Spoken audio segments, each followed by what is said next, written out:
Manolotra ny arahaba mba hampiraretso tompoko lasy tompoko vavy. Tsy disanjara ianao raha izao vao nanaraka anay fa ato anatin'ny météo ianao. Indro ary ny sary azo avy amin'ny isana-bolana avy hatrany no hoentiko aminao. Na dia nikisaka nanalavitra ny Madagasikara ary ny ivon'ilay anticyclone dia mbola iainantsika ny alizay ny any amin'ny faritra avaratra atsinanan'ny nosy iny.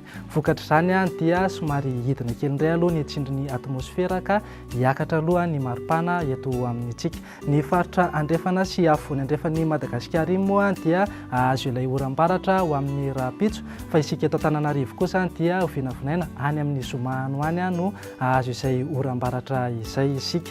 Toy izao manaraka izao ary no mety ho toetry ny androntsika ho amin'ny rapitso maraina. Anorana tandrifindraona ny any amin'ny faritry Sava sy Analanjorofo. Ifandimby ny rahona sy masoandra ho amin'ny faritra avaratra sy atsinanan'ny Madagasikara iny. Andrahona kosa izany ho amin'ny faritry Melaka ary Balika be Angabe masoandra ho amin'ny faritra sisa rehetra. Raha ho an'ny tolakandro hariva ary dia anorana hatrany ny aty amin'ny faritry Sava raha somary haka endrika tandrifindraona izany ho an'ny Diana sy atsinanana, indrindra moa ny alina.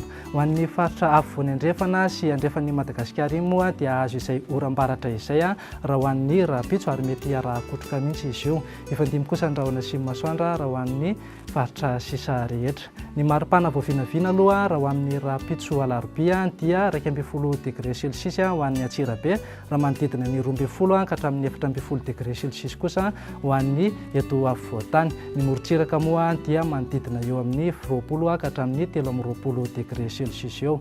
Raha ho an'ny tolakandro hariva ary dia hafana be ny any Mahajanga any raha toa ianao andeha hitsidika ny Mahajanga. Ho an'ny eto afovoantany moa dia manodidina ny 17 degré celsius eo.